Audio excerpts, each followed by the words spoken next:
अस्सलाम वालेकुम, क्या हाल है आप सबके? उम्मीद है सब ठीक ठाक होंगे। मैं भी ठीक हूँ। आज बहुत दिन बाद आप लोगों से इस तरह बातचीत होने जा रही है और इरादा है कि ये बातचीत जारी रहे, क्योंकि मैं इस ट्रिप में, पाकिस्तान के ट्रिप में भी काफ़ी लोगों से मिली। उन्होंने कहा वो जो सुबह वाली रोज़ाना की स्टोरी थी ना, वो हम बाकायदगी से फॉलो किया करते थे और उसमें छोटी छोटी बहुत सारी चीज़ें होती थी। और यहाँ पे भी कुछ वो लोगों ने मुझसे कहा कि हम जो है वो लंच टाइम में देख लिया करते थे, अगर जो है वो सुबह आती भी थी तो वो सिलसिला जारी रखें। और दूसरा ये कि काफ़ी लोगों का आप साइलेंटली फ़ॉलो करते हैं। भाई आप साइलेंटली क्यों फ़ॉलो करते हैं? अगर आप फ़ॉलो करते हैं और आपको कुछ देखना अच्छा लगता है या आपको उससे कुछ मिलता है तो आप मुझे ज़रूर बताया करें, बताएंगे तो मुझे पता चलेगा। तो ये सिलसिला है और बहुत सारी ऐसी चीज़ें होती थी जो मैं छोटी छोटी इंक्लूड कर लिया करती थी, जो कि अब मैं सोचती रहती हूँ कि अच्छा मैं इस पर लिखूँगी या इस पर बात करूँगी, लेकिन वो हो नहीं पाती। तो कोशिश है कि सिलसिला जारी रहे।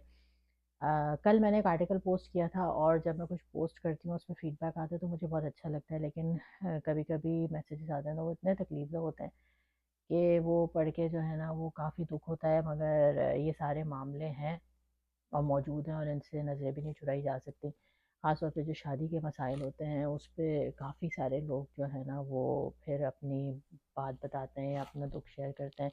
तो बड़ी तकलीफ़ होती है कि शादी ऐसा मामला है जिसमें दो फरीकैन मिलते हैं और वो सारी ज़िंदगी साथ गुजारने का अहद करते हैं और फिर उससे खुशी कशीद करनी होती है, लेकिन आखिर में जो है वो तही-दामा होते हैं, कुछ भी नहीं होता।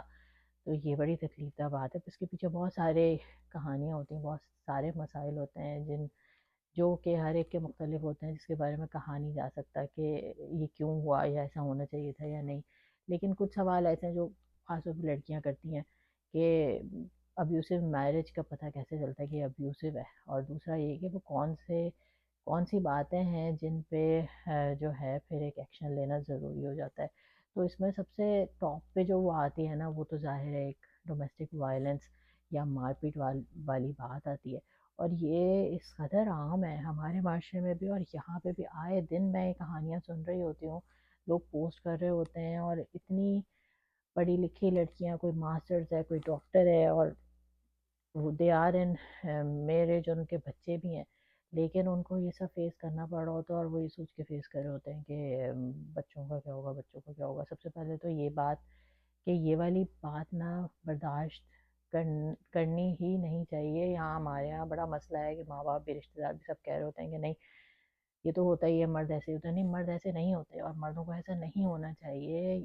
आप लोग किस तरह अपनी बहनों बेटियों को जो है वो मार खाता हुआ, पिटता हुआ या तशद्दुद सहता हुआ देख सकते हैं या देख लेते हैं।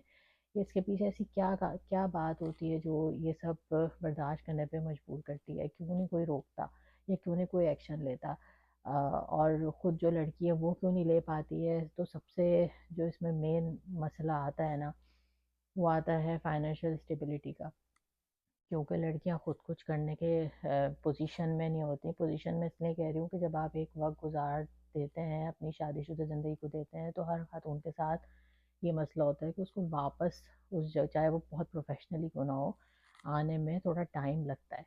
और ऐसे में आजकल भी ये ट्रेंड है लोगों में कि वो 17-18 साल की बच्ची है, उसकी शादी कर देते हैं। ना उसके पास सही तालीम होती है, ना उसके पास समझ बूझ होती है, और खुदा ना खास्ता वो किसी ऐसे घर में ऐसे शख्स के साथ टकरा गई है तो वो सारी ज़िंदगी उससे नहीं निकल पाती। और फिर होता ये कि 20-25 साल गुजर जाते हैं, जब उसको रियलाइजेशन होती है उस वक्त बहुत देर हो चुकी होती है, और फिर उसके अंदर भी, उसके आसपास भी और उस शादी में भी सिवाय जहर के कुछ नहीं बाकी रहता। और ये रवैये ना फिर एक पूरे एक माशरे को, क्योंकि वो नस्ल भी उसी माहौल में परवान चढ़ती है। लोग कहते हैं कि वो बच्चों के लिए आप साथ रहेंगे, बच्चे वही देख रहे हैं, बच्चे देख रहे हैं। यानी बच्चों का जहन तो इतना नाजुक होता है कि वो हर चीज़ जज कर रहा होता है, और जब उनको ये सब चीज़ें देखने को मिलती हैं तो वो क्या चीज़ लेके ग्रो अप होंगे। तो बिल्कुल ये वाली बात तो बर्दाश्त नहीं करनी चाहिए।